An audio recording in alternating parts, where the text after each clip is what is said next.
In ancient Greece, a boy's beauty was his sentence. 15 years old, sold to a philosopher's house, taught that silence was service and pain was virtue. They called him paidikos, a beloved, not a slave. But love had rules, and every rule was written in flesh. Behind Athens's marble walls, boys were trained to entertain men who spoke of justice by day and practiced cruelty by night. This is not mythology. It's the economic truth of civilization. If you value history over legend, subscribe. When the ledger closes, the bones still speak. The boy wakes before dawn. The air is thick with the smell of oil lamps and sweat soaked into stone. He sleeps on a straw mat in a room with no windows, no sky. The only light is a flicker seeping under the door. He doesn't move until he hears the overseer's footsteps, measured, deliberate, the sound of ownership. The door opens. "Up," Demetrius growls. "The master has guests tonight." He obeys, always. In this house, obedience is survival.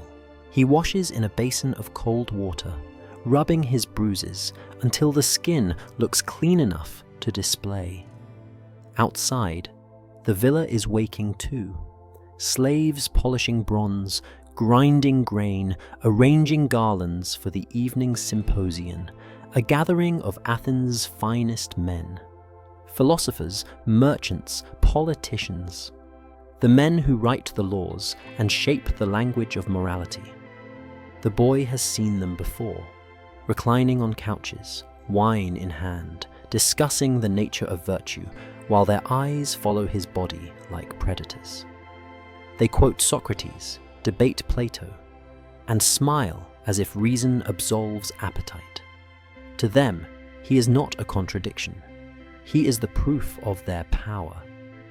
When he was taken, they told him this was privilege, that serving the wise was better than working the fields, that pain in noble company was still an honor.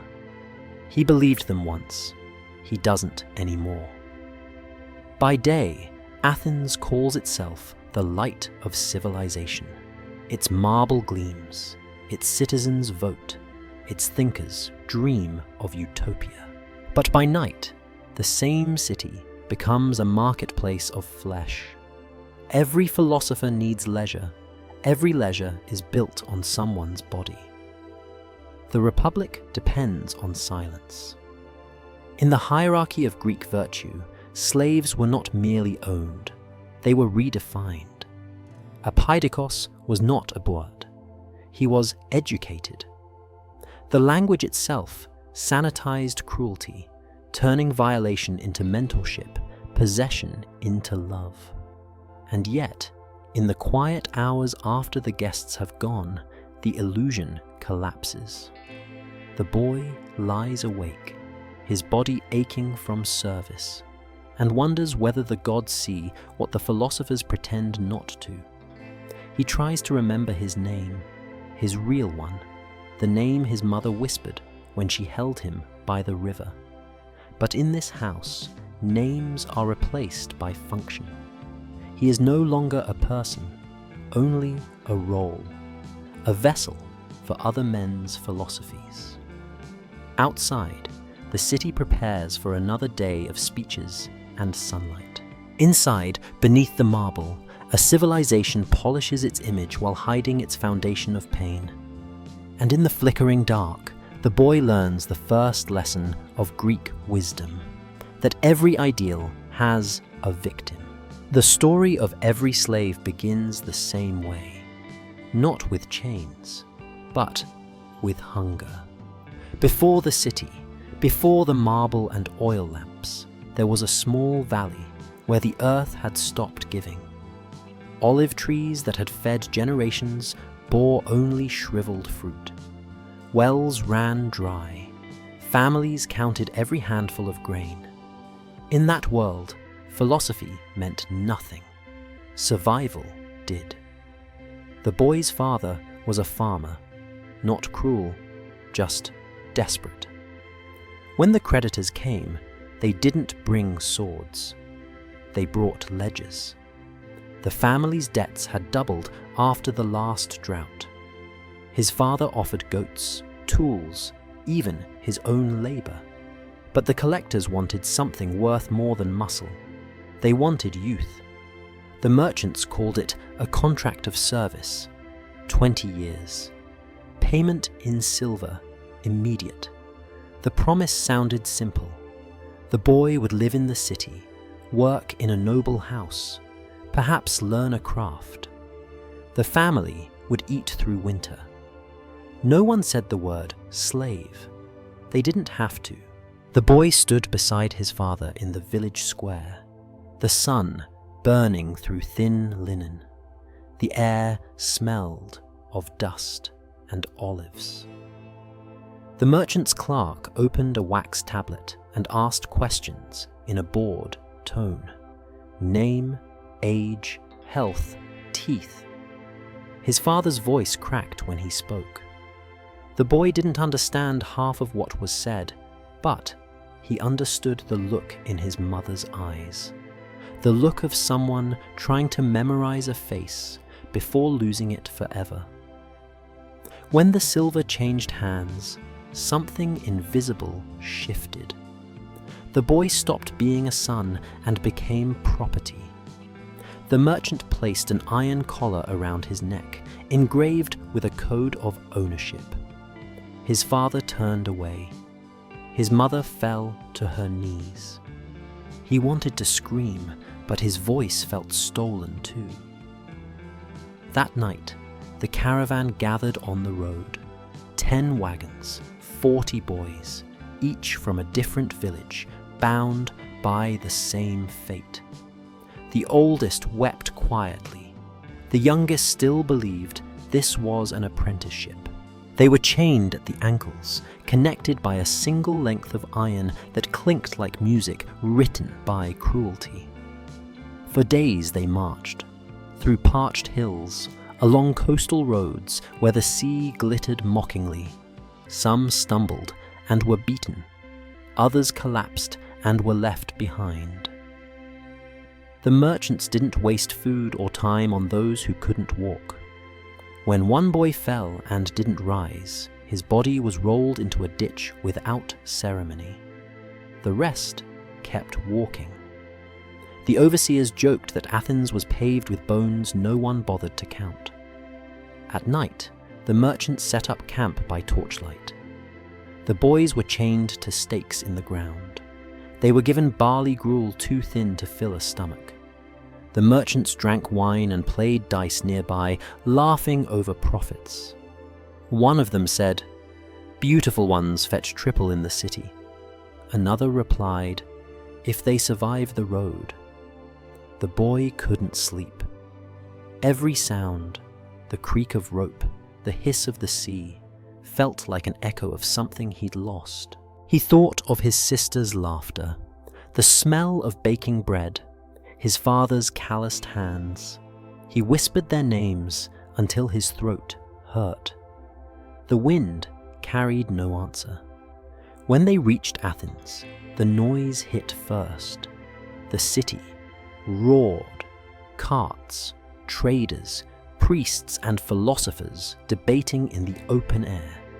The boy's eyes widened at the size of it. Temples taller than any mountain, statues with faces carved in perfect calm. But below that marble serenity, the slave market pulsed like an open wound. The smell came next. Sweat, oil, urine, fear. Bodies pressed together in narrow pens, marked with charcoal symbols denoting price and origin. Children stood naked beside their parents. Old men sat silently, their eyes vacant from too many sails. The boy realized then that slavery wasn't a punishment. It was an economy. A herald shouted his lot number. He was cleaned, oiled, and placed on a platform. The oil made his skin shine in the sun, a technique to emphasize muscle and youth. The crowd appraised him with clinical detachment. One man lifted his chin, another checked his teeth. He heard words like fine features and delicate temperament. Each phrase sounded less like praise and more like a verdict. The bidding began. Silver clinked like applause. 10, one voice called. 15. 20. When the final price was struck, a man stepped forward, his robe deep purple, his hands soft, his smile sharp. Lysander, philosopher, landowner, and, in his own mind, patron of virtue. He didn't look at the boy as a person. He looked at him as potential, something to mold, possess, and exhibit. His gaze lingered with a satisfaction that froze the boy's breath. The contract was signed, the collar replaced, the transaction was done. As the crowd dispersed, another merchant muttered, "Good price. He'll fetch loyalty, if not love." Lysander laughed. "Love?" he said. "Love is for equals. This one will learn devotion." That sentence marked the true sale.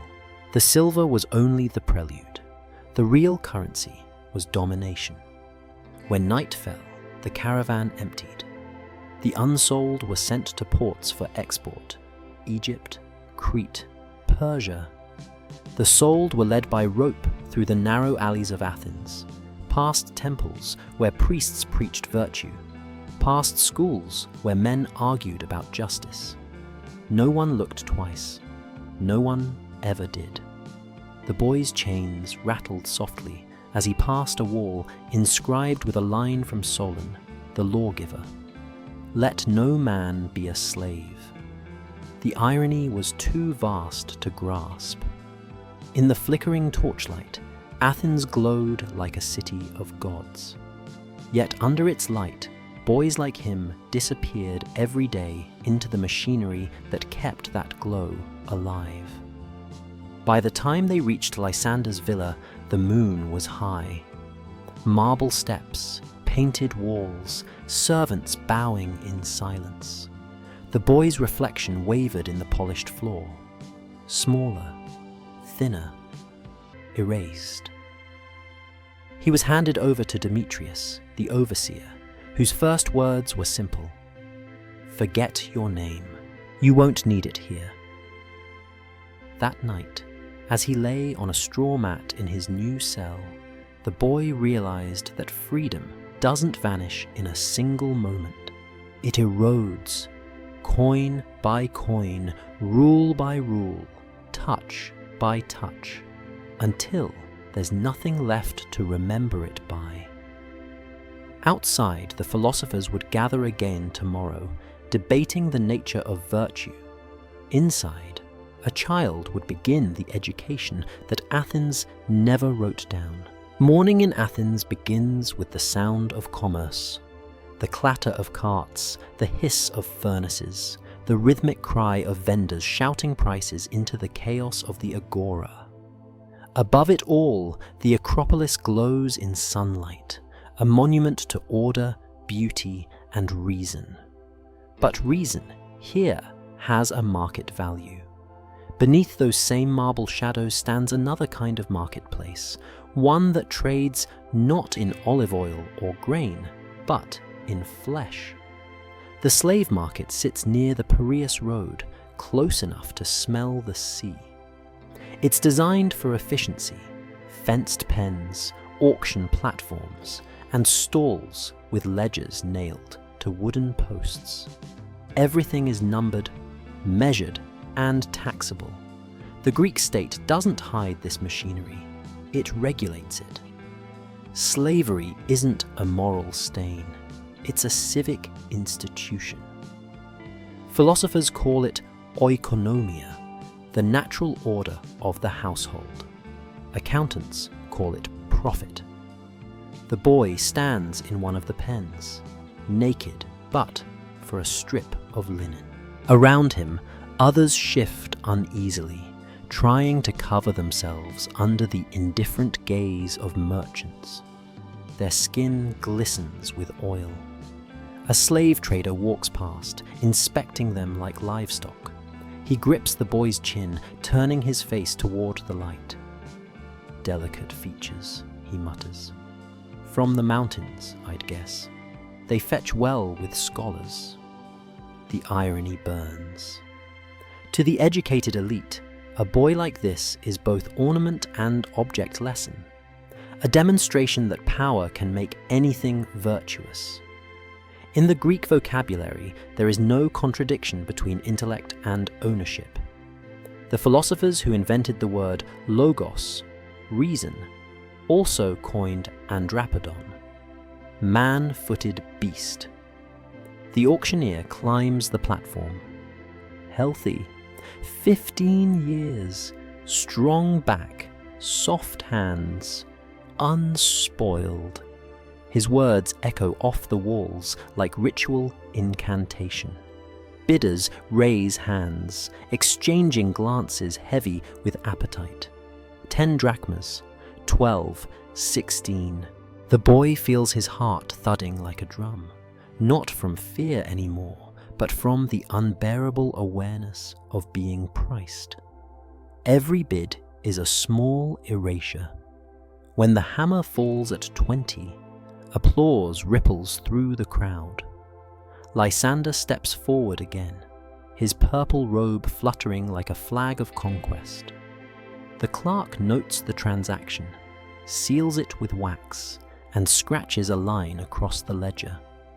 To the city, it's just another sale. To the boy, it's the erasure of his last connection to himself. Lysander's villa lies in the northern quarter, a labyrinth of courtyards, fountains, and painted walls. Statues of Apollo line the entrance, each one perfect, serene, and indifferent. The philosopher collects beauty, the way other men collect scrolls. To him, the boy isn't human. He's an aesthetic element, a living metaphor for discipline and desire. Demetrius, the overseer, takes charge at the gate. His eyes, flat and professional, hold no sympathy. "You'll learn the rules," he says, guiding the boy through corridors where footsteps echo like whispers of those who came before. "You eat when told, speak when spoken to, you sleep when I say, you serve however the master wishes, forget your name, you're his now." The boy nods, though he doesn't yet understand the full meaning of serve. That night, he lies in the servants' quarters, a narrow hall carved into the stone beneath the villa. There are other boys there, each a different shade of resignation. One whispers, "Don't look at them in the eyes, they don't like that." Another murmurs, "Don't cry, the walls remember." It's not the beatings or hunger that break them first. It's the confusion. The same men who recite hymns to the gods for purity also defile purity nightly. They call it affection, mentorship, education. They call it everything but what it is. The language itself becomes a weapon. A philosophy of denial so intricate that even victims begin to question whether what's happening to them is wrong. Days blur into routine, mornings spent scrubbing marble floors until they shine like mirrors. Afternoons cleaning oil lamps, polishing statues, arranging wine jars. Every act is a rehearsal for obedience. Every silence is a lesson. When the evening symposia begin, the house transforms. The sound of lyres and laughter fills the air. The scent of roasted meat mingles with perfume. And then the guests arrive. Men with titles, men with reputations, men whose names fill the scrolls of Greek greatness. They drink, they debate, they demand. Justice, one of them declares, is the harmony of the soul. His hand slides along the boy's shoulder as he says it. Another replies, virtue is self-mastery, while tracing the rim of his cup with a slow, deliberate finger. The boy stands silent, holding the wine jug. They talk of Plato and Eros, of balance and nature, but their eyes betray the truth. These are not dialogues of philosophy. They are negotiations of power disguised as thought. At the end of the night, when the laughter fades, the boy is left to clean what remains.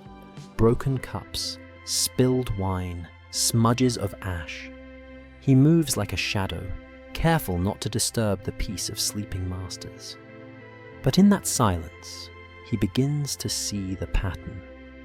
The same men who lecture on temperance and moderation lose themselves to cruelty the moment the doors close. He begins to understand that this, not the academy, not the agora, not the temple, is the true education of Athens, a pedagogy of ownership, a curriculum of pain. And as he lies awake, the oil lamp burning low, he realizes something terrible.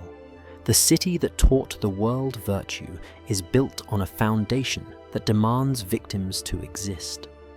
Every law, every ideal, every marble column requires a body to hold it up. He closes his eyes, not to rest, but to disappear. The first lesson in Lysander's villa isn't obedience, it's invisibility. The house itself breathes hierarchy. Every corridor, every column, every doorway reminds the boy where he stands, beneath. Marble floors are polished to reflect perfection, but not reflection of the slaves who scrub them. Their images vanish under the gleam. Every sound is monitored, every movement judged. Silence isn't just a rule, it's an architecture. Demetrius, the overseer, enforces that silence with precision. He was once like the boy, sold young, broken efficiently, rewarded for cruelty. His authority comes from understanding both terror and utility. He speaks softly but punishes loudly. The lash isn't just pain, it's punctuation, marking each lesson into flesh. You will serve without sound, he says. Your breath is a gift you borrow. Days begin before sunrise. The boy rises when the torchlight flickers down the hall. He folds his straw mat, washes quickly, and lines up for inspection. Nails trimmed, hair combed, eyes lowered. Demetrius inspects each slave like a soldier reviewing weapons, checking for damage, ensuring readiness. The house's order depends on their seamless invisibility. In the kitchen, older slaves grind barley for the master's breakfast while whispering instructions to the new ones. Never meet his gaze, never hesitate when he calls. Always smile when guests are near. The boy listens carefully. The whispers are survival manuals passed like scripture. When the philosopher enters, the house shifts. Every servant freezes mid-motion. Lysander's presence radiates calm authority, the calm of someone who owns both bodies and ideas. He walks barefoot across the marble, robes trailing like smoke. Harmony, he once told his students, is born from control. Now, harmony lives in his home, maintained by fear. The boy pours wine at lunch. Lysander speaks to his peers about paideia, the education of the soul. He describes beauty as a reflection of divine order. His voice is measured, lyrical. But when the boy spills a drop, that divine order shatters. The philosopher's tone remains even. Discipline, he says, is the foundation of virtue. Demetrius understands the signal. The boy is dragged into the courtyard and whipped, not out of rage, but as demonstration. The guests nod approvingly. The system works. Later, when he's allowed to rest, the boy's back burns with lines of blood. Marcus, an older servant, brings him a cloth soaked in vinegar. "Don't cry," he whispers. "They like the quiet." He presses the cloth against the wounds, careful not to meet the boy's eyes. "It gets easier," he lies, "until you stop feeling it." That night, the boy learns the rhythms of the villa, the sounds that separate life from death. The scrape of sandals means a master. The heavy thud means punishment. The slow drip of water in the corner means no one is coming. He memorizes each one. Fear becomes pattern. Pattern becomes routine. Routine becomes law. Occasionally, Lysander visits the quarters. His voice changes when he's there, gentler, almost kind. He asks questions meant to sound philosophical. "Do you believe in fate? What is virtue to you?" The boy doesn't answer. He doesn't know which response is safest. Sometimes silence saves him. Other times it provokes punishment for ingratitude. In this house, the same act can mean rebellion or devotion depending on the master's mood. Logic has no place here. Only power does. The villa has rules even the masters pretend not to see. The boys are inspected for health weekly, not by physicians, but by Lysander himself. He calls it care. He says the body must be kept pure to reflect beauty. The touch is clinical, almost ritualistic. Demetrius stands by, expression unreadable. The boys learn to detach, to exist outside their own skin. In rare moments of solitude, the boy hears music from the upper floors, flutes and laughter drifting from the symposium hall. The sound is beautiful, almost holy, yet it comes from the same hands that cause his bruises. The contradiction haunts him. How can cruelty sound like harmony? He begins to notice the other slaves' coping rituals.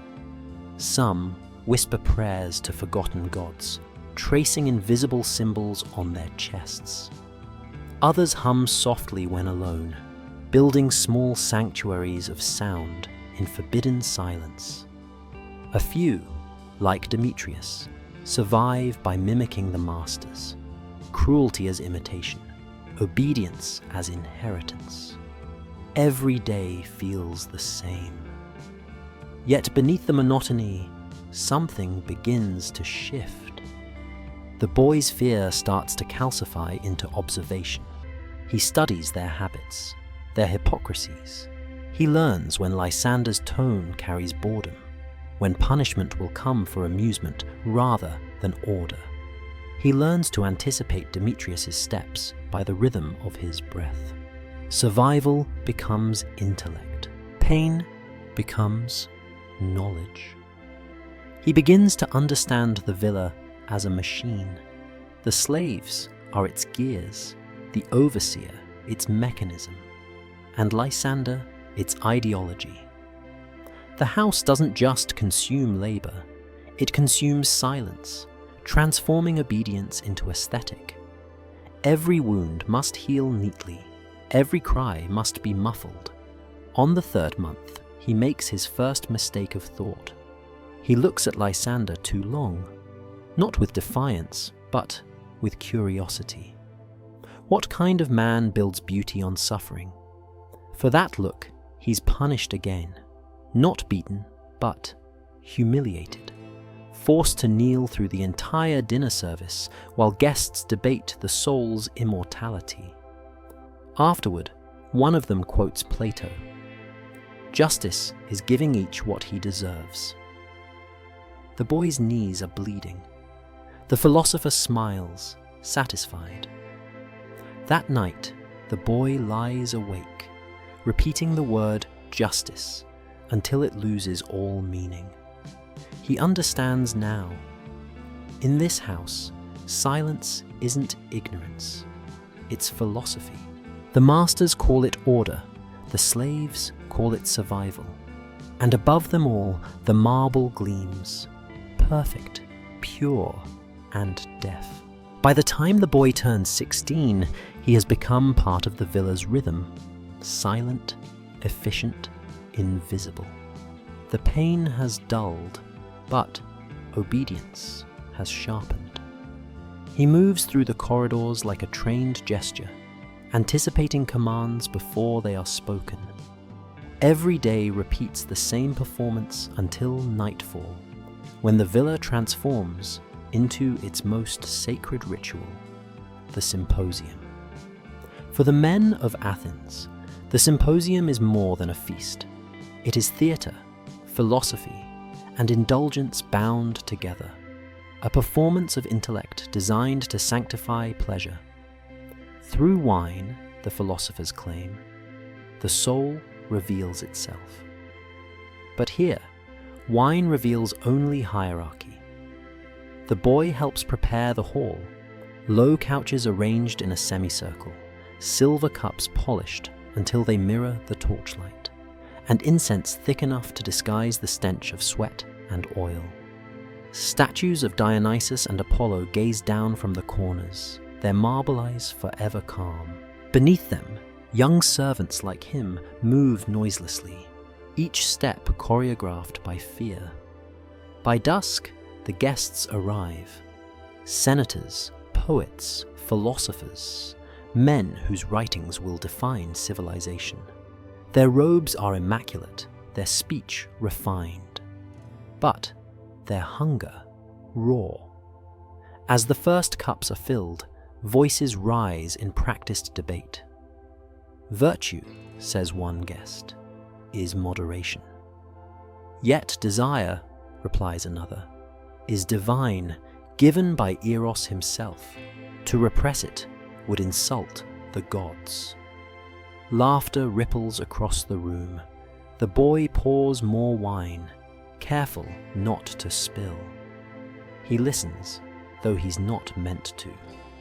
The words glide above his head like clouds, beautiful but poisonous. Every toast, every argument is a mask. Beneath the surface of rhetoric lies an economy of domination, each phrase a justification for appetite. Lysander sits reclined at the center, his expression one of serene authority. Eros, he declares, is not sin, it is education. The boy teaches us beauty, and through beauty, discipline, applause, agreement. This, the boy realizes, is how philosophy survives its own hypocrisy. It baptizes cruelty in the language of virtue. He is summoned closer. Lysander gestures for him to play the lyre. The boy's hands tremble as he plucks the strings. The melody fills the air, soft and melancholy. The men close their eyes, swaying. The conversation turns darker, more intimate. "Tell me," a guest says, "why do the young resist at first? Is it fear or pride?" "Both," Lysander answers calmly. But resistance refines devotion. The will must break before it can love. The guests nod. To them, this is not violence. It's pedagogy. The boy's heart pounds. Each word feels like a slow dissection of his soul performed in public. When the music ends, Lysander places a hand on his shoulder. The gesture is gentle, rehearsed, performative. "You see," he says to the others, "harmony, born from discipline." Applause again. To the men in the room, the boy isn't a person but a metaphor, evidence that control can look like control. The symposium lasts deep into the night. As the wine flows, the line between intellect and indulgence dissolves. Voices grow louder, jokes coarser, the air thicker. Philosophical argument becomes seduction. Seduction becomes spectacle. What began as a debate about virtue ends in the choreography of humiliation. The guests demand entertainment. Demetrius brings forward another boy, a newcomer, barely 14. "A lesson," Lysander announces. "Let him recite Homer." The boy stammers through the verses, trembling.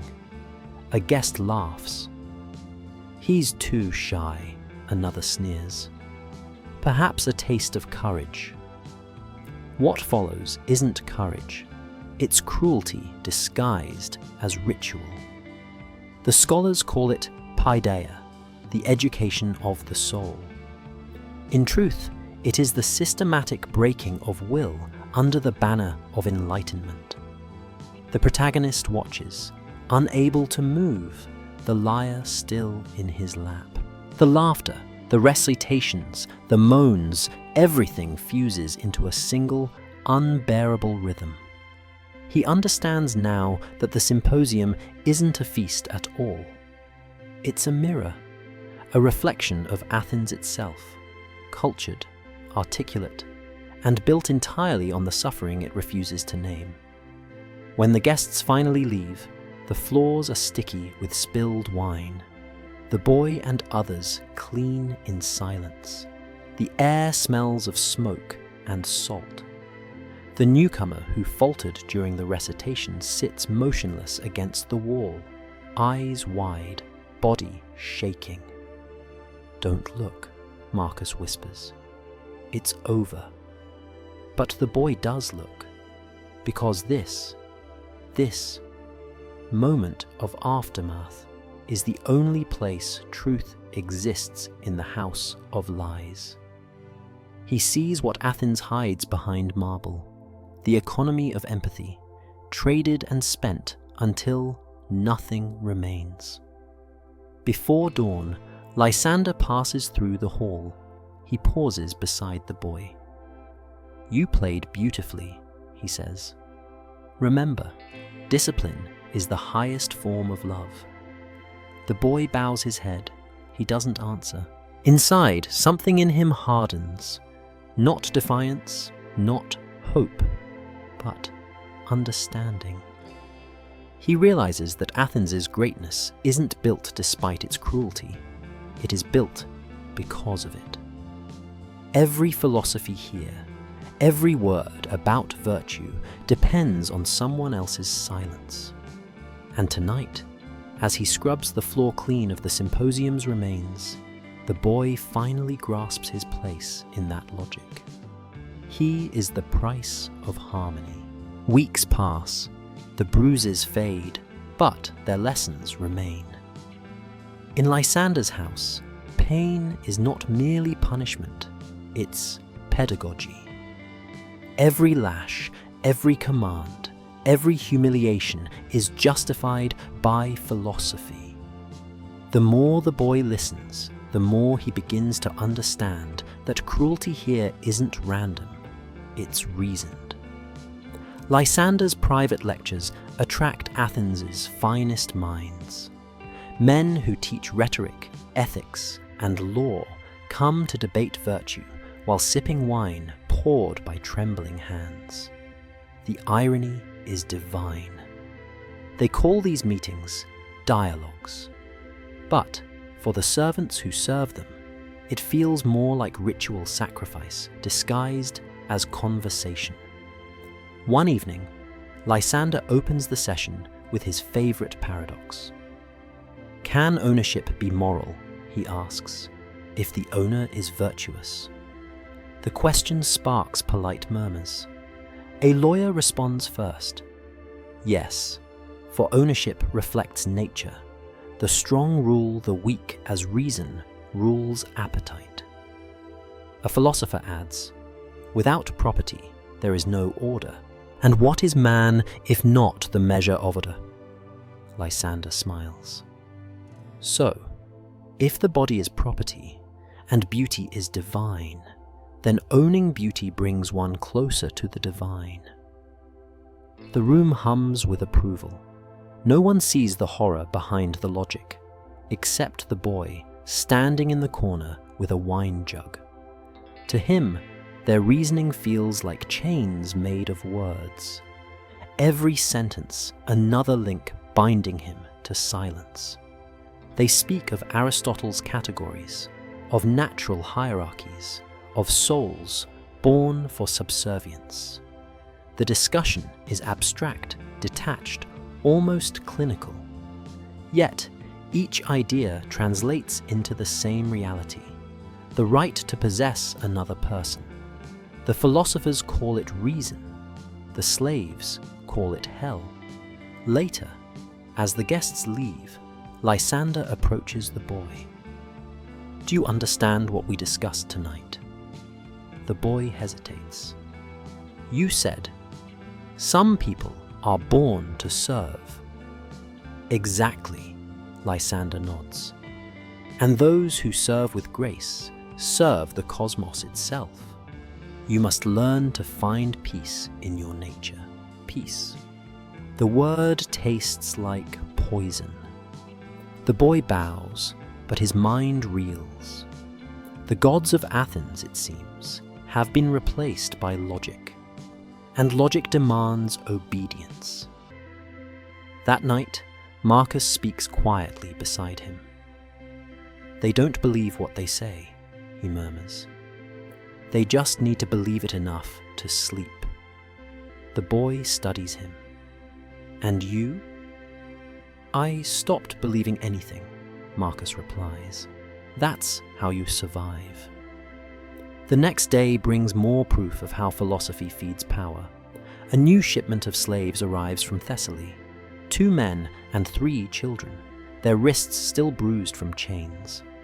Lysander inspects them one by one, commenting on bone structure, posture, complexion. He speaks as though describing sculpture.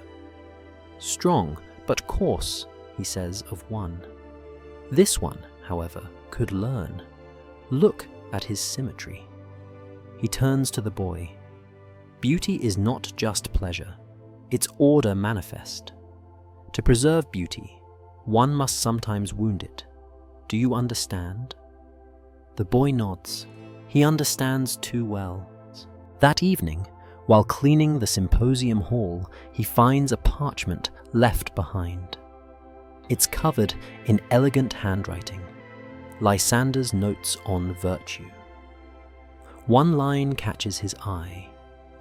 The slave who obeys perfectly transcends his condition. He becomes part of the master's harmony. The boy reads it again and again, until the words lose their shape. He wants to tear the parchment, but his hands freeze. He understands the danger of even thinking rebellion. Instead, he folds it neatly and hides it under a floor tile. He doesn't know why, perhaps because keeping evidence feels like the only power left to him. As months pass, he learns to read more of their language, not from books, but from their habits. He memorizes tone, posture, inflection, the tools by which power sustains itself. He sees how men like Lysander never raise their voices. They don't need to. Their words carry the authority of a society that sees obedience as order and pain as pedagogy. And for the first time, he begins to notice small fractures in that perfection. Guests who whisper apologies when drunk. Servants who vanish after resisting once too often. Lysander himself, aging, struggling to reconcile his rhetoric with the decay of his own body. Power, the boy realizes, fears time more than rebellion. One night, during a rare storm, thunder shakes the villa. Rain seeps through the cracks in the roof. The boy stands by the window, watching lightning illuminate the marble statues outside, gods frozen mid-gesture. For a fleeting moment, he imagines them melting, their perfect faces dissolving into rain. The thought fills him with something dangerous: clarity. He sees Athens now not as a city of reason, but of rationalized cruelty, a civilization addicted to its own reflection. Every philosophy here serves one purpose: to make suffering sound noble.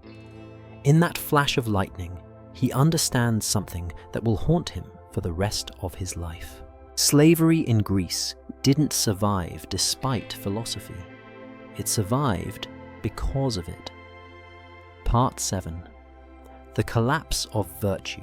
By the end of his second year in the villa, the boy has learned that philosophy is not a search for truth. It's a performance of control. Every idea about virtue, reason, or justice functions like a ritual mask worn to hide appetite. The masters speak of ideals, but they live by impulses. The greater the hypocrisy, the more eloquent the justification. Lysander's reputation grows. His writings on paideia, the education of the soul through discipline, begins circulating among Athens' intellectuals. The boy hears their praises whispered by guests. He understands beauty, one says, not as pleasure, but as order. Another adds, his theories will outlast his flesh. The irony is perfect. The man who speaks of virtue by day enslaves it by night. One afternoon, the boy is ordered to attend another private lecture. This time, the audience is smaller: 3 scholars and a visiting magistrate. The topic: the moral hierarchy of souls. Lysander begins by explaining that all men share the same essence, but not the same capacity. The slave, he says, possesses the same soul as the free man, but a lesser portion of reason. Thus, he needs guidance, as the body needs the mind. The magistrate nods. So, enslavement is mercy. Exactly, Lysander smiles. It saves them from chaos. The boy stands behind them, silent, holding a tray of figs. Every word lands like a blade. The logic is unbreakable, because it's circular. To question it is to betray reason. And in Athens, betrayal of reason is the one unforgivable sin. That night, Marcus tells him something he shouldn't. The magistrate Lysander spoke with, he oversees the courts. When a slave is beaten to death, he calls it property damage, not murder. The boy stares. So even law protects them? No, Marcus says. Law is them. That sentence lodges in his mind like a splinter.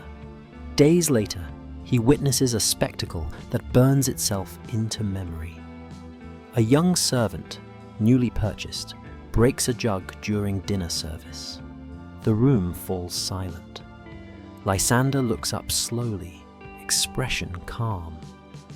"Bring him forward," he says. The boy is dragged to the center of the hall. He's maybe 12, trembling, eyes wide with terror. Lysander raises his hand, not to strike, but to signal Demetrius. The overseer produces an iron collar, its surface engraved with geometric patterns, symbols of order. "Place it on him," Lysander instructs. As the metal clamps shut, he speaks to the guests. Observe, punishment is not cruelty, it is the reassertion of cosmic balance. The boy screams when the collar burns against his neck. The philosophers applaud softly. A necessary correction, one murmurs. That night, the protagonist scrubs the floor where the ceremony took place. The smell of iron lingers. He realizes this wasn't punishment, it was performance. The villa doesn't just teach obedience, it stages it, turning pain into theology. Every scar is a sermon. Later, he passes the mirror in the corridor, one of Lysander's prized possessions, framed in silver. He catches a glimpse of himself, thinner, older, eyes darkened not by age, but by comprehension. The reflection looks back like a stranger. He wonders if Lysander is right, if a soul, beaten long enough, truly becomes lesser. But beneath that thought lies another, quiet, dangerous. What if the real deformity isn't in the slave, but in the master? What if Athens' beauty, the art, the reason, the architecture, is just the outer shell of moral rot? He can't say it aloud. He can barely think it without trembling. But once conceived, the thought doesn't die. It grows, feeding on every contradiction he sees. When Lysander speaks of harmony, the boy hears hierarchy. When guests debate virtue, he sees hunger. When they quote Plato's Republic, describing justice as each man doing his proper task, he finally understands the subtext. Slavery is justice if you write the laws.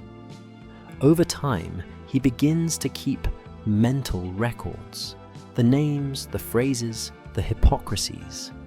He stores them like seeds, buried under silence. He no longer believes that philosophy is pursuit of truth. It's accounting, a moral ledger balancing power with pretense. And yet, even as his mind sharpens, his body weakens. The labor, the fear, the constant strain begin to take their toll. The nights grow longer. His sleep is filled with sounds he can't unhear. The laughter of symposiums, the cries from the cellar.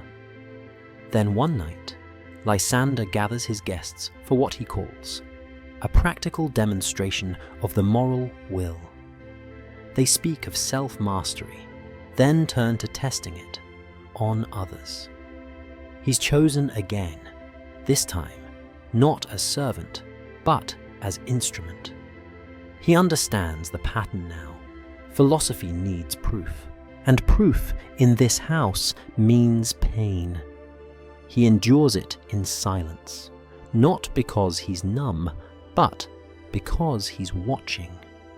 Every word, every gesture, every justification. He watches Lysander sweat as he speaks of control. He sees tremors of insecurity beneath the polished tone. The master, too, is enslaved by his need to believe he's right. When it ends, the guests leave satisfied, whispering about the harmony of will. Lysander collapses into his chair, trembling. For the first time, the boy feels not fear, but clarity. The man who owns his body cannot even command his own mind. He realizes that the whole system, philosophy, power, Athens itself, is built on that same delusion. Every empire needs lies to survive. But the bigger the lie, the more it must consume truth to stay alive. As dawn rises over the villa, he looks at the marble statues glowing in morning light. They're perfect, eternal, and hollow, just like virtue. Something changes after that night, not in the house, but in him. The boy begins to think, not the way philosophers do, with words and logic, but with wounds and silence. He starts to see philosophy not as wisdom, but as architecture, a structure built to make cruelty seem necessary. Doubt is a forbidden act in Athens. For masters, it is a flaw. For slaves, it is a crime. Yet, it seeps into him like water through stone. Each argument he overhears, each sermon about harmony, sharpens the same question. What if their order is the true chaos? Lysander doesn't notice the change at first. The boy still obeys, still moves with the same precision. But inside, obedience has become a study.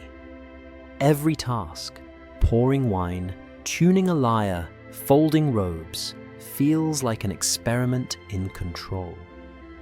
What happens, he wonders, if he performs too perfectly?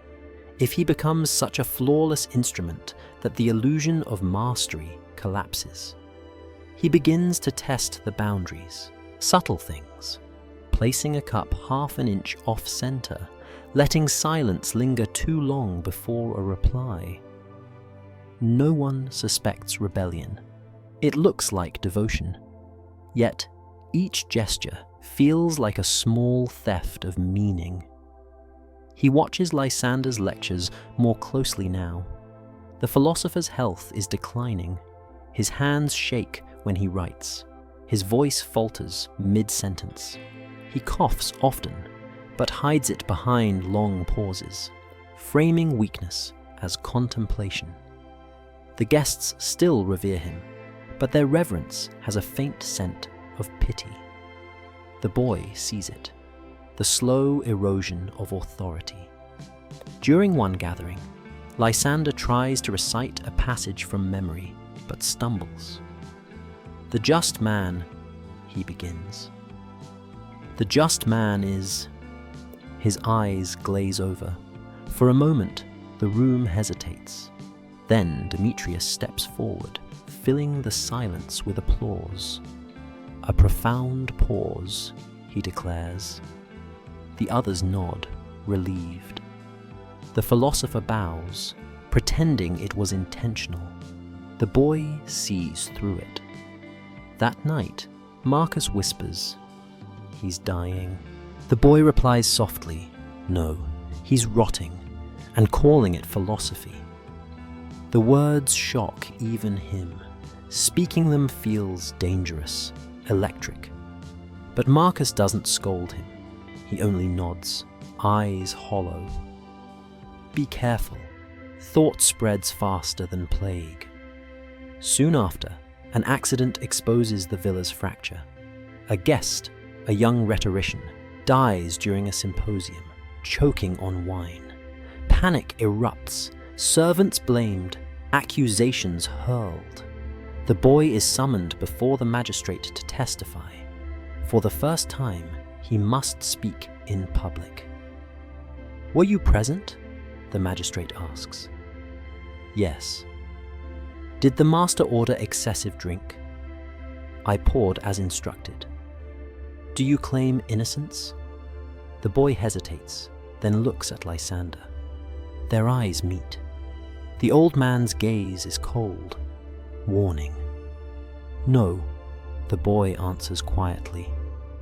"I claim obedience."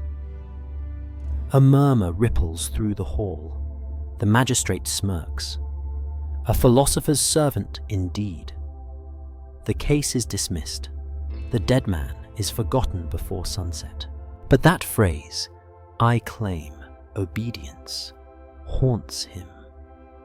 He hears it in his head all night, as if someone else had spoken it.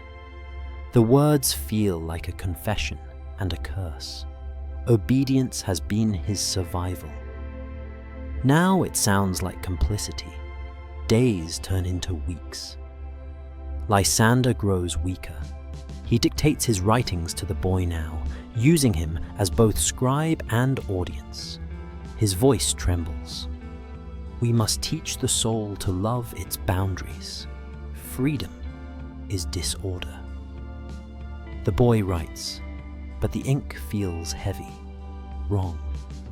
Every sentence he copies feels like sealing a lie into eternity. One afternoon, Lysander stops mid-dictation. "You disagree," he says suddenly. The boy freezes. "No, master." "Yes, you do." Lysander's tone sharpens. "I see it in your eyes. Speak." The air thickens. The slaves nearby pretend not to breathe. The boy lowers his quill. "You say the soul must love its cage. But what if the cage kills the soul?" Silence. Even the cicadas outside seem to stop. Lysander studies him for a long moment, then smiles, a thin, weary smile. "You're beginning to think. Good. Thinking is the first step to accepting truth." But the boy knows he has crossed a line. From that day on, Demetrius watches him more closely. Tasks become harsher, punishments more frequent. Yet, inside, something irreversible has begun. Thought has taken root. He no longer feels terror when beaten, only irony. The pain confirms what he already knows, that the system needs suffering to define itself. Without victims, philosophy collapses. One evening, while tending the oil lamps, he overhears Lysander coughing violently in his study. The philosopher's voice breaks. "Have we built a world of wisdom, or a prison of words?" The boy steps closer to the door, but does not enter. He knows that even dying, the master will find a way to turn despair into doctrine. In that moment, the boy realizes something simple and devastating. Lysander's greatest student is not any philosopher, but him. Because he has learned what no Athenian will admit, that beneath every theory of virtue lies the same engine, the will to own. And once you see the machinery, you can never unsee it.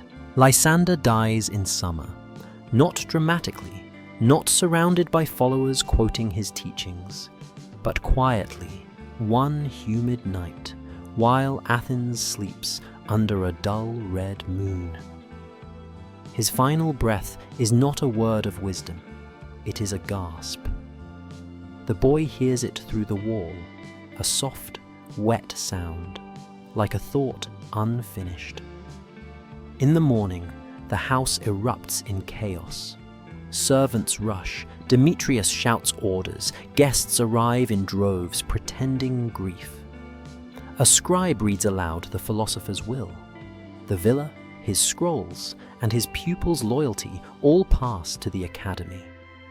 The slaves are listed as assets, to be liquidated for maintenance of the estate. The boy's name, his number, appears beside the phrase, "trained property, retain for study." A possession, even in death. The guests arrive to commemorate the passing of a moral light. They drink, they quote his maxims, they debate the immortality of the soul, all within the same walls where he broke souls nightly. They call it legacy. And Demetrius, promoted by decree, performs his role with precision. He organizes the funeral pyre, polishes the philosopher's death mask, and ensures that every trace of disorder is scrubbed away. He even orders the slaves to burn Lysander's linens to purify the air. When the boy carries the mask to the courtyard, he hesitates. It's an exact replica of Lysander's face, calm, noble, serene. The sculptor has captured the illusion perfectly. The marble doesn't show tremors, nor cruelty, nor doubt, just eternal composure. Careful, Demetrius warns. That's philosophy now. The pyre burns at dusk. The guests stand in concentric circles, robes white against the smoke. They chant hymns to Athena and reason, watching the flames consume their teacher's body. His mind ascends to the divine, one says. His order becomes eternal. The boy watches the smoke curl upward. For the first time, he feels nothing. Not grief, not relief, just emptiness, shaped like a truth. The fire doesn't purify, it disguises. It turns corruption into vapor, ready to be inhaled by another generation. When the ashes settle, the boy returns to Lysander's study to clean. The scrolls remain, arranged meticulously on cedar shelves. On the desk lies a wax tablet covered in shaky handwriting. Unfinished sentences, fragments of thought. He reads one aloud. Perhaps virtue requires victims. He doesn't know if it's a confession or a theory. Maybe both. Demetrius enters quietly. Put that away. The Academy will collect everything at dawn. What will they do with his writings? The boy asks. Study them, quote them, build their lives on them. And what about us? Demetrius looks at him for a long moment. We'll be sold. Ideas stay, bodies don't. That night, unable to sleep, the boy sneaks back into the study. He opens the hidden floor tile where he once buried the parchment, the one that said, "The slave who obeys perfectly transcends his condition." He places the wax tablet beside it. 2 lies, side by side. Then he lights a small oil lamp and holds it above the papers. The flame hesitates. He doesn't burn them. Not yet. He wants to remember exactly what the world worships before he destroys it. Outside, the city celebrates. Bells ring for the festival of Athena. The same society that buried a philosopher also burns incense for a goddess of wisdom. He wonders if they see the irony. Probably not. In Athens, hypocrisy is not a flaw, it's oxygen. At dawn, men from the Academy arrive. They handle Lysander's scrolls with reverence, wearing gloves so as not to taint the genius. The slaves, meanwhile, are herded into the courtyard. A new auctioneer takes inventory. 2 cooks, 1 housekeeper, 1 youth, literate, special training under the late master, high value. The boy stands still as hands measure his arms, inspect his teeth, assess his worth. It feels like the first day all over again, but this time he understands the ritual. Every philosophy ends in a marketplace. When his turn comes, a young scholar in fine robes steps forward. He studies the boy's face. How old? 17, Demetrius answers. Educated. He can read, write, and quote doctrine. The scholar smiles. Then he'll make an excellent servant for the Academy, perhaps even assist in preserving the master's work. Preserve. The word lands like a sentence. As the boy is led away, he glances back one last time at the villa. Smoke still drifts from the pyre. The statues of Apollo and Dionysus gleam in the morning light, unchanged, unfeeling. The same gods who watched every act of cruelty now stand as symbols of perfection. He realizes, with bitter clarity, that Athens doesn't destroy its sins. It refines them into art. And in that refinement, philosophy lives on. The Academy of Athens is brighter, colder, and infinitely more dangerous than Lysander's villa ever was. Here, philosophy has become empire. Marble halls rise like temples, scrolls are guarded like relics, and every sentence written by the dead master is recited as scripture. The boy, now a young man, is given a new tunic, a new name, and a new role: custodian of knowledge. He spends his days copying Lysander's teachings, sealing them in wax, and filing them among the works of Plato, Aristotle, and Xenophon. He writes in silence, surrounded by men who worship the same man who enslaved him. They praise Lysander as the reformer of moral education. They quote his doctrine: to discipline beauty is to preserve civilization. Every time the young man's pen touches the phrase, his stomach tightens. He copies it anyway. He must.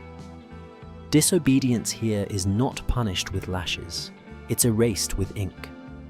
The Academy has no whips, no chains. It has something stronger: belief. Here, cruelty has been sublimated into theory. No one calls it slavery. They call it pedagogy. They no longer strike bodies. They shape minds. They debate moderation, balance, justice, while servants refill their wine cups. The same machinery hums, only quieter. The young man sees the pattern repeating, refined through reason. Students speak reverently of Lysander's sublime vision. Professors expand his logic, writing treatises that defend hierarchy as cosmic necessity. The boy's entire childhood, the pain, the rituals, the humiliation, has become a school of thought. He realizes, with horror, that this is how history survives. It edits its crimes into lessons. One evening, he's ordered to read aloud from Lysander's final manuscript before an audience of scholars. His hands shake as he unrolls the parchment. The words are familiar. He copied them himself. True freedom lies in accepting one's natural role. Harmony depends on each soul's obedience to order. When he finishes, the hall erupts in applause. A senior philosopher stands. "Magnificent," he says. Lysander achieved what Socrates only dreamed: morality without chaos. Morality without chaos. He wants to scream because he knows what that phrase costs. He sees flashes in his memory, boys lined in silence, the smell of burning oil, Demetrius's voice commanding stillness. And now these men, draped in white linen, repeating those same justifications in a softer tone. He understands. Athens doesn't repent. It translates. It converts violence into vocabulary. That night, he sits alone in the scriptorium. Before him lie dozens of scrolls, each a monument to deception. He runs his fingers over the ink, thinking of all the boys whose names never appeared in any manuscript. The ones who taught the masters what obedience felt like. He opens the hidden parchment again, the one he saved, the one that reads, "The slave who obeys perfectly transcends his condition." He dips his pen into ink and writes beneath it, in small, deliberate letters. And the master who believes this never will. The words stain through the page. It feels like confession, like curse, like truth. In the weeks that follow, whispers spread through the academy. Scrolls go missing. Some manuscripts are found scorched, others mysteriously blotted. No one knows who's responsible. Demetrius, now serving as administrator, suspects nothing. He believes the young scribe is loyal. After all, who would suspect obedience? But every night, after the halls go dark, the young man opens the archive vault. He reads aloud the lines written to justify suffering and burns them one by one. The firelight flickers over the marble busts of philosophers, making them seem alive, watching. When he reaches Lysander's collected works, he pauses. He knows that destroying them won't erase the system. Ideas don't die, they migrate. Still, he strikes a flint. The parchment catches slowly, curling inward. He whispers, "Let the world forget what it mistook for wisdom." The flames rise. Smoke twists toward the ceiling, carrying with it centuries of sanctified cruelty. For a moment, the hall looks like a temple again. But this time, the sacrifice is not a body. It's belief. By dawn, the shelves are half empty. Ash drifts across the floor like grey snow. The young man stands in the center, soot on his hands, eyes fixed on the horizon. He feels no triumph, only exhaustion. The city outside will wake soon, ready to rebuild its myths. He knows the truth now. Civilization doesn't die with its lies. It renews them. But at least for one night, the fire told the truth. When they discover the fire, the philosophers call it a tragedy of knowledge. They mourn the scrolls, not the truths they contained. No one asks why the fire started. The Academy declares it an accident. Too much oil in the lamps, a careless servant, the will of the gods. The young man stands among the ashes, head bowed, pretending guilt. Inside, he feels something close to freedom. Not triumph, but clarity. The philosophers lost parchment. He lost illusions. Demetrius delivers the report with bureaucratic calm. The archives will be rebuilt, he assures the council. Lysander's work survives in quotation and memory. The men nod, already dictating new versions of the old doctrines. The cycle repairs itself instantly. Later that evening, as they gather for the Symposium of Restoration, a scholar raises his cup. "Fire purifies," he declares. "Only the false burns." The hall erupts in applause. The young man nearly laughs aloud. The irony is perfect. Athens has burned its evidence and called it purification. He realizes now that civilization doesn't fear destruction. It fears memory. After the fire, his duties change. He's no longer trusted with manuscripts. Instead, he is assigned to the Vault of Relics, broken tablets, fragments of papyrus, the physical debris of history. The place is silent, buried beneath the marble floors of the Academy, a graveyard of thought. He spends months cataloguing the ruins of other men's certainties. He finds half-burned prayers to forgotten gods, tax ledgers from slave markets, medical treatises written with recipes for obedience. Each fragment is a confession. The deeper he goes, the more he understands. Beneath every civilization's archive lies another, one of silence, of erased names and untold costs. One day, he discovers a shard of pottery inscribed with a child's hand. "I am not property." The letters are crude, shaky, carved with desperation. It doesn't belong here. It belongs in a tomb. He traces the letters with his fingertip until his skin blackens with old soot. He whispers, "I remember you." That night, he steals the shard, hides it under his tunic, and buries it outside the city walls at dawn. A private grave for a forgotten voice. No name, no offering, just acknowledgement. Weeks pass. The Academy resumes its rhythm. Lectures, debates, wine, applause. The city outside flourishes. New temples, new sculptures, new laws about virtue. Athens has rebuilt itself, as it always does, on the ruins of its own contradictions. But in the vault, he begins to write. Not on scrolls, not for libraries, on fragments of discarded parchment, scraps of wax tablets, pieces no one will ever check. He writes stories, not of the philosophers, but of the slaves, of the boys who served, the women who vanished, the bodies buried under marble. He calls it the Archive of Silence. Each night, he adds one memory, not perfect, not historical, but true. Truth here means remembering what others chose to forget.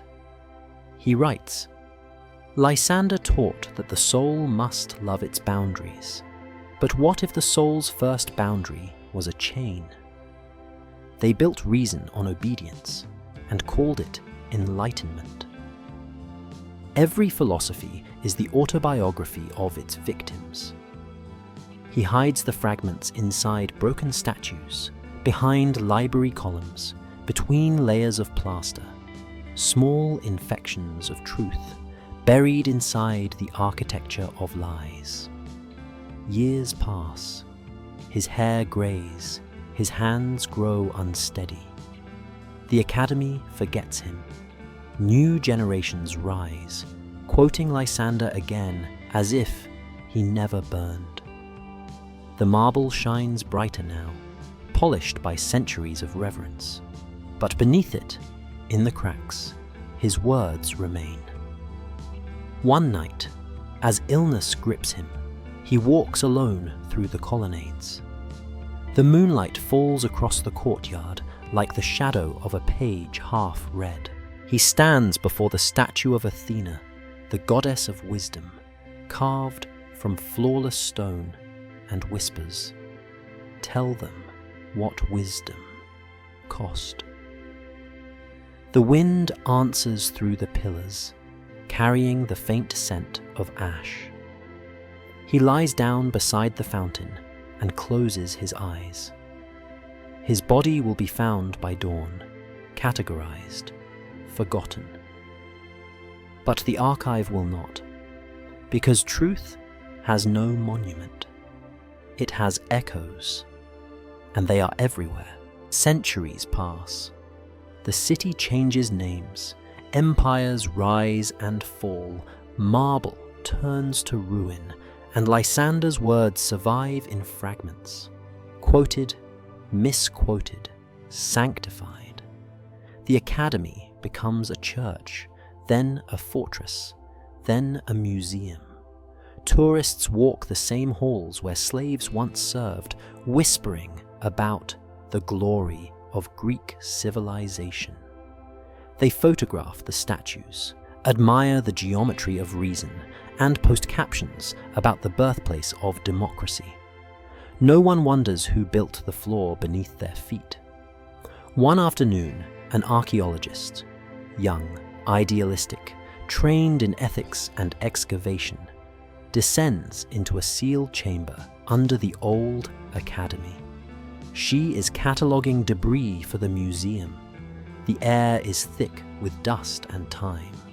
She finds fragments, pottery, papyrus, bones, and among them, a thin shard of wax, blackened at the edges. On it, barely visible under centuries of soot, are words carved by a trembling hand. Every philosophy is the autobiography of its victims. She frowns. The handwriting is rough, unlike the elegant Greek found on official scrolls. She assumes it was a student's joke, a heresy. Still, she pockets it carefully. Something in those words feels heavier than clay. That night, she studies the shard under lamplight. The script is authentic, archaic, mid-4th century BCE. Too early for satire. She checks the archives, searches every index for the phrase. Nothing. It exists nowhere in the surviving canon. Her fingers tremble. For the first time in her career, she senses a truth that cannot be published.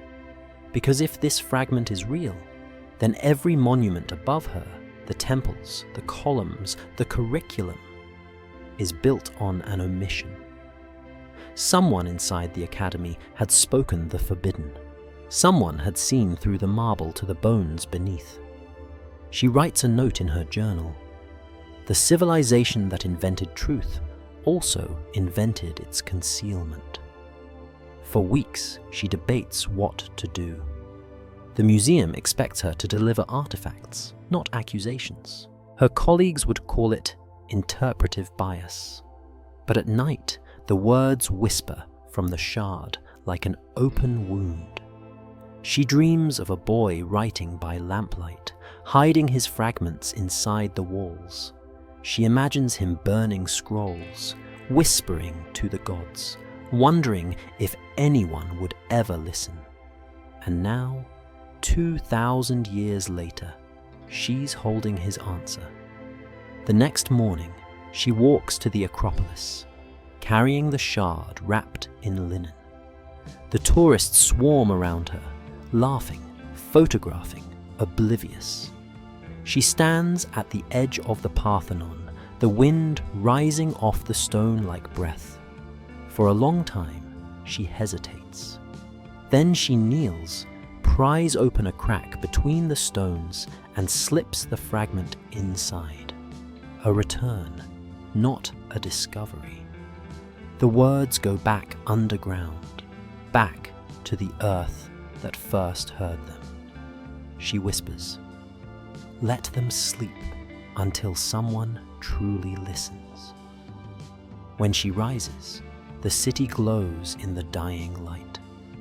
The marble shines like bone. History will record her as an archaeologist who found nothing remarkable that day.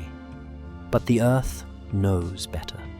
Because beneath every empire, beneath every philosophy and monument and myth, lies the same unburied truth, the one the boy wrote as he watched the world confuse wisdom for ownership. That the pursuit of virtue is never innocent when it requires silence to exist. And somewhere in that silence, the bones still speak.